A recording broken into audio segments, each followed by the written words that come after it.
Ayaw ni Trump ng pulboronic. Ayaw niya ng adik.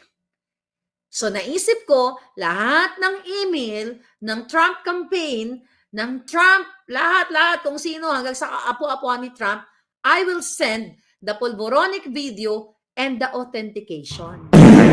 Mukhang kinabahan tuloy sila lalo, Marley ka dyan sa gagawin mo. Lalo na, yung Pangulo, yung bagong Pangulo ng Amerika, ay talagang mas gusto niya si dating Pangulong Duterte. Tapos, ngayon, dyan mo iparating sa Pangulo na itong Pilipinas, ang Pangulo ng Pilipinas, vengay. Totoo ba talaga yun? Vengay ba talaga?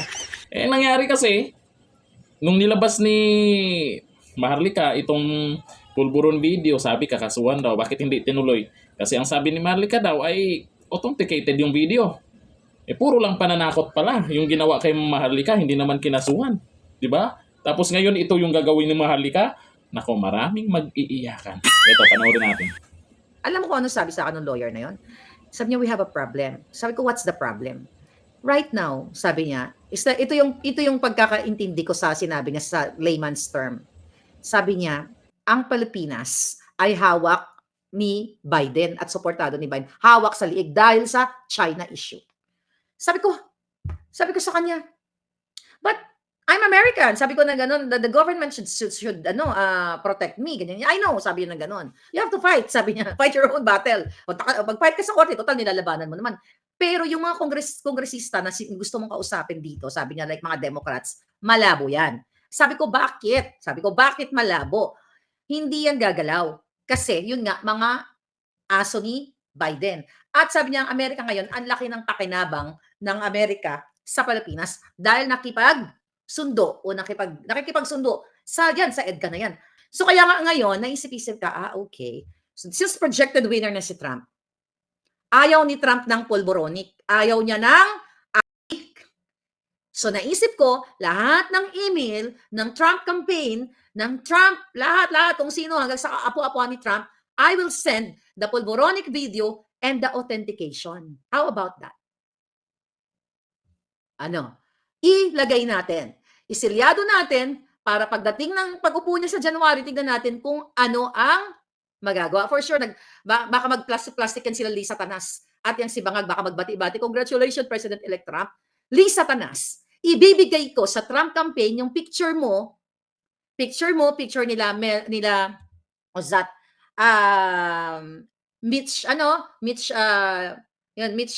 Lorenza, ano apelyido ni Mitch? Basta yung Mitch sa kasabwat mo, nakalimutan ko na pa apelyido na. Sila James Lorenzana, Miss Lazaro, okay? Altenco, ipapakita ko lahat yung bribery sa yung kidnap mo, yung mga audio mo. I'm thinking right now na i-compile ko lahat yan. Ipo-forward ko lahat yan ng kababuyan ninyo. Especially ang authenticated na sumisinghot si Bangag Jr. Kukumpal ko lahat, maglitanya ako on everything from the start. Okay? Dahil dati Lisa Tanas, di ba? Dati ay gusto mong mag-connect kay Trump. Dati nung naglalaban ka pa lang sa electoral protest mo, dyan sa Smartmatic na yan. Pero ang huli, mandaraya ka pala. Kayo pala ang tunay na mandaraya. Yan, andyan pa yan. May mga resibo ako niyan. May mga message ka pa sa akin, Lisa Tanas. Ipo-forward ko lahat yan. Para pag umupo siya, alam niya na ang presidente ng Pilipinas ay how about that? At saka yung heavy luggage. Ipo-forward ko lahat yan, by hook or by crook. Kung kailangan gumapang ako, papuntang mansyon ni Trump, gagawin ko. Pati ang pandaraya mo Lisa sa eleksyon. Andyan si Atty. Glenn Chong naman ang may role niyan. Dahil siya ang may alam talaga dyan. Technically, alam na alam ni Atty. Glenn Chong yan at siya mismo ang buhay na witness. Pero wag kayong mag-alala sa mga anti-Duterte dyan. Nagsasama-sama na yan eh. Yung mga Dilawans, mga loyalists, at mga umaakyat sa bundok. Nagsama-sama na yan eh. Kasi alam nila na pag bumalik o makabalik yung mga Duterte sa Malacanang, alam nila mangyayari sa kanila. Lalo na yung mga mahilig magtinda ng pulburan, malulugi sila. Malulugi yung negosyo nila. Kaya, huwag kayong mag-alala, huwag kayong kabahan. Nandyan naman yung mga bayaran yung trolls. Maingay ngayon yan. Ang alam ko, kagaya ng sinabi ko po nakaraan, maingay po yan sila sa comment section mula po nung nag-file ng COC, yung mga kandidato. Hanggang eleksyon po yan. Oo, maingay yan. Tuloy-tuloy yan sila sa isang vlogger. May naka-assign na po yan. May mga lumabas po na proof yan kung sino po yung talagang bayaran. Dito or dito. Meron na pong umamin. Ba, yung sikat na si parang ganon. Basta may umamin po na mahal daw bayad sa kanya. Tapos yung si Junior, umamin na rin yan. 'Di ba? Sabihin nyo na hindi umamin. Umamin na rin yan. Isang beses na nagsabing trolls na yan, may trolls army. Sana Alam na namin yan. Tapos itong ibang mga nagko-comment sabihin, babalik ta rin nila. Ganun naman talaga yung may ginagawang hindi maganda. Babalik ta rin pero gagagawa nila. Mapapansin nyo naman sa comment section kung sino yung organic. 'Di ba? Pag may bumanat, nakalak yung profile at kung ano pa, mapapansin nyo kung sino yung organic talaga. Kaya ngayon, ito, mukhang lalong nanggigigil itong si Maharlika. Lalo na yung alam natin, maraming hawak po si Maharlika, malakas ang loob. Kasi yung mga inilabas niya ay may mga resibo. Kasi kung wala, kaya nilang patahimikin to. O bakit hindi kayang patahimikin tong vlogger na to na si Maharlika?